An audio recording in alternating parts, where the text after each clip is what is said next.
Hello, morning, Mr. Regulars. Can I have on my Fireflies cap today? What am I wearing? You certainly do. Okay, there we Very go. beautiful. I gotta wear my blowfish cap tomorrow. Tomorrow's gonna be another cat day because I don't have any client meetings. See, I schedule when I dress up and when I don't. I try to schedule client meetings every other day. That way I only have to get up and get dressed.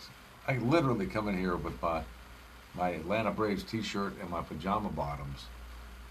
I don't know how Ron Hill would feel about that. I remember he put a memo out once about sandals. He might have something to say about pajama bottoms. You're right. Maybe that's not a good idea. Anyway, tomorrow I may be in my pajama bottoms. We'll see how that works out. Now, let's do tomorrow's show today. This is what our podcast is about today, and we just battle around some ideas, some things we're talking about. You know, something we talked about yesterday was the letter that I put up on Facebook. Yes. That I mentioned as my favorite thing. I don't know if you've seen the letter. Make it real brief. Instead of asking parents all the time to make donations to the school, this teacher sent out a letter and said, okay, number one, here's $15 and my email address. That means hit me up all year long. Number two, here's $25 or whatever, and I'll see you at Christmas. Number three, you forget my name and my face and my email, never speak to me, here's $100. And it's been working so well for this teacher. Now we've got a class action lawsuit in South Carolina. This ripped from the pages of the state newspaper. Thank you, the state newspaper. So we got a class action lawsuit for teachers. Again, we talk about this every year, having to pay out of pocket for their classroom supplies. Yeah, I don't know when that started. I don't remember that being the case when I was a kid, nor do I remember us having to have like donations for kids to get notebooks and things like that. I don't either. And we weren't. What, do we just not have anything? I Is don't that what it was? remember. I don't know. Listen, it seems like a long time ago, but anyway, we're in a new era. But now these teachers are saying we shouldn't have to pay for anything. I agree with them. I mean, that's not your job to pay for other people's equipment.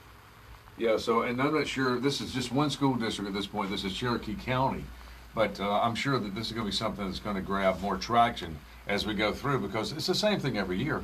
I talk to people that do taxes for teachers and stuff, and they get a small credit on their state taxes. I didn't realize that was the case. But it's like $250. Mm-hmm. I mean, they spend more than that. But And you're writing off $250, which is not giving you back $250. Exactly. That's a huge difference as That's well. right. So I don't know if there's a teacher thing here, but nonetheless, that's just something that's going on in our state. You're talking about John, Lee is getting ready to move. We have the top moving mistakes that kids make going into dorms and or just adults moving into apartments or houses or whatever. The number one mistake that people make is the furniture does not fit in the room. Right. You ever had that mistake? Well, here's the thing, and you're right, because Lee goes to USC Sumter because he plays baseball, but they don't have housing in USC Sumter. So their apartment complex is all the way around the campus, so you have to do the regular apartments. And Lee is a roommate. I just got to talk to Time Warner Cable. They set up the internet. I got to call Duke Energy. You got to get the energy turned on. You know, you got to do the lease agreement, all this stuff. I mean, it's just a pain. But the one thing about college housing, you don't have to go through those expenses. But, you know, you can kind of pick out your room, or you can go to a different complex. Maybe you get a 3-bedroom apartment if you want more common area or something. But I know a girl who's moving into Clemson right now, and I think they're moving into an apartment. It was 2, then it became 3. So 2 of them decided that they would split a room. And then halfway through the moving process, they decided that the other girl, who had a bedroom all to herself, should pay more. Before it was, we're all going to pay the same amount. And I laughed out loud. I said, yep, when you start moving that furniture in that room gets real small real quick. Mm-hmm. I bet you that's what happened. But you're right, you get to some universities, depending on which one you go to, you start moving furniture around and there's nowhere to put it. I've mentioned this before in the past. I had a New York City apartment, and those are notorious for being very tiny. And I was moving there from a townhouse that I had in Washington, D.C. And so I knew most of my furniture wouldn't fit, so I had sold most of it before the move. However, when I got to my 57th Street apartment, they had to remove the window from the apartment, bring in a crane, and try to put it into the apartment, my furniture. And we spent half the morning trying to get my couch through the window, and it wouldn't fit. So I lost a new couch. I had only bought that couch like 4 or 5 months earlier. And that was the story where, and if my mom's watching this, she knows the story. Her friend at the time, who was her boyfriend at the time, he said, well, listen, I got this big new house here or whatever it was. I don't remember the exact details, but it was like, he can store all his furniture here, and then when he's ready to move out of New York, I'll give it back to him or whatever. Sure. It's great, thank you. So I sent all my furniture up to Connecticut. About 6 months later, that dude was arrested for tax evasion. They seized all his assets, including my furniture, my new couch. I never really sat on that dang thing. Anyway, so here's a story, Jonathan. And by the way, just as a side note, never buy a used sofa from the Billy Bob Thornton. You might have to Google that one, but I'm not explaining anymore. That's from a Conan O'Brien interview. The majority of vacationers would rather have no air conditioning than no internet.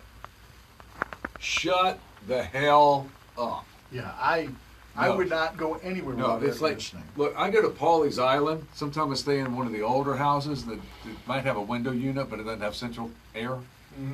But all of them have internet, and I guarantee you, I would leave my phone in Colombia. I'd leave my laptop in Colombia if I knew I had air conditioning once I got to Pawleys. Now, here's one of the interesting things that I hadn't considered because I don't have a young child. 4 in 10 parents, that's substantial, 40%. 4 out of 10 parents admit that their children couldn't make it past 15 minutes without asking mom or dad to turn on the TV. The TV being the internet, Netflix, right. That sort of thing. Right. So if you don't have internet, then your kids in today's era apparently can't go on vacation. I'm sure that's correct. That's unbelievable to me, because I was told to shut the hell up. I'd like to amend my statement. Sally and I could leave our phones and laptops in Colombia and go to Pawleys Island if we knew the house we were going to stay in had air conditioning and not worry about the internet.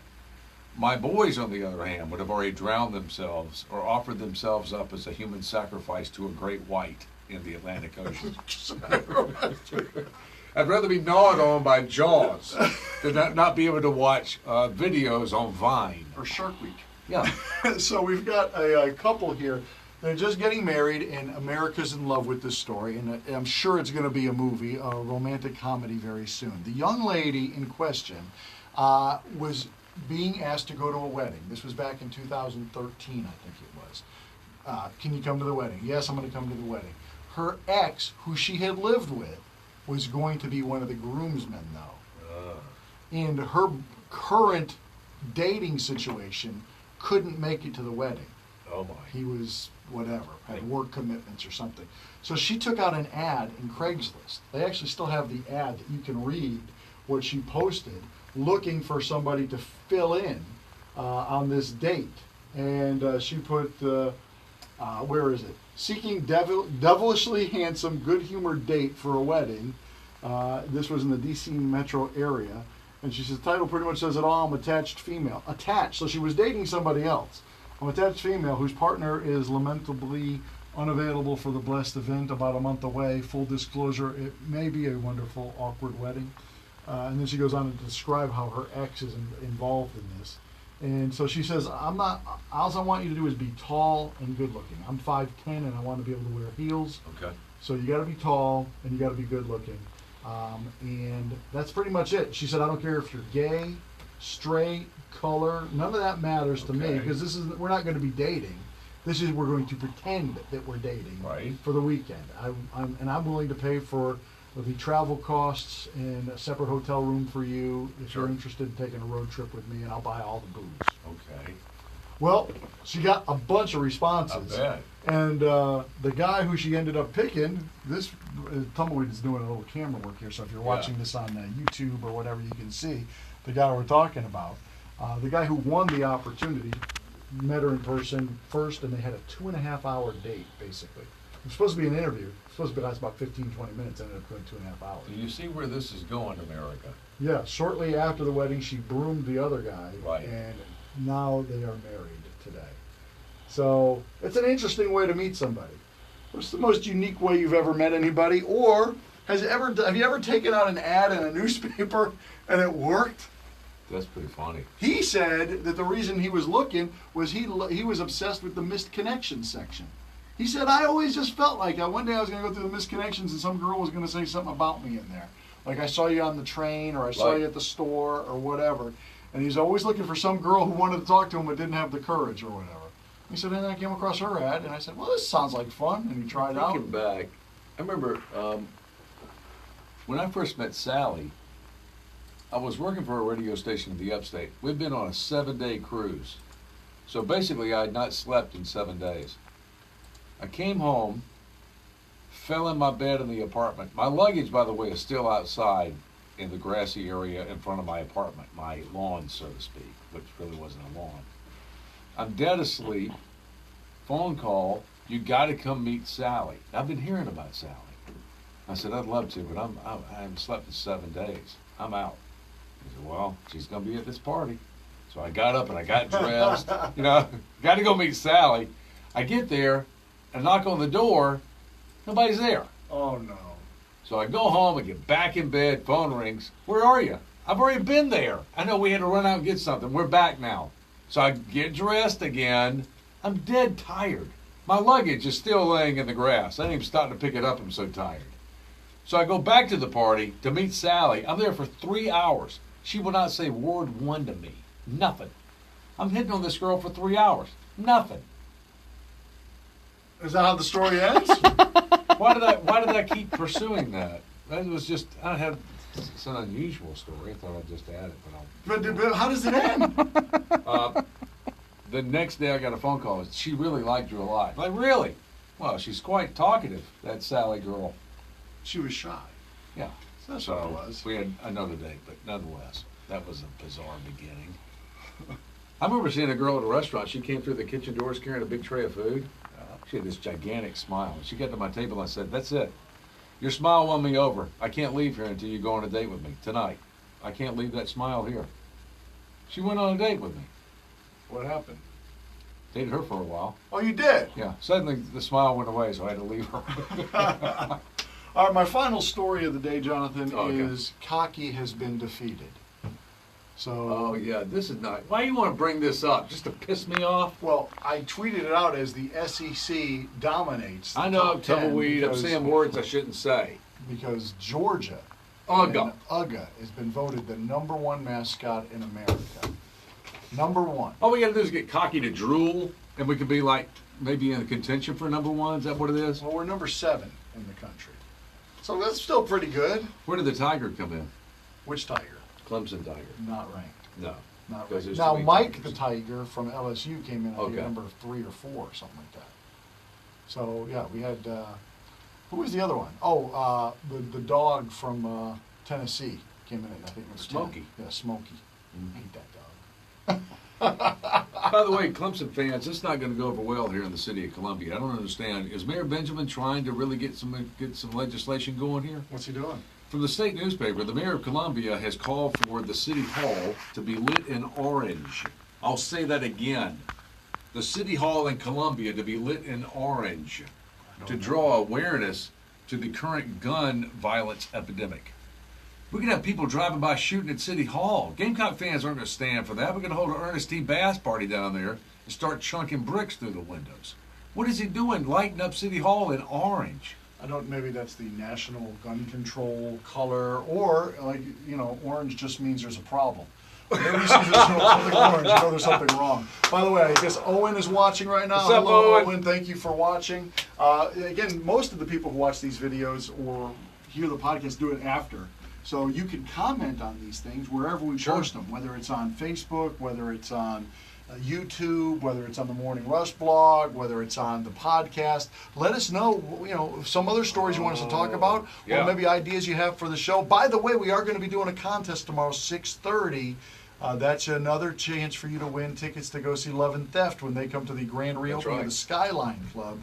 And Jonathan, are you hosting that event, by the I way? am. You're gonna Saturday, do that? September 7th. Be there. You can win free tickets tomorrow morning at 6:30. So you can always comment here, or you can wait and call us tomorrow at 978-WCOS. In particular, if you got a funny first date story, because I think that's great, whether it worked out or not. Remind me to tell you about the Carnival cruise ship employee I picked up 2 steps onto the boat. That was a record for me, by the way. That was like 3 seconds. You know what we haven't mentioned? What? Is the story that we're actually going to talk about at 7:15 tomorrow.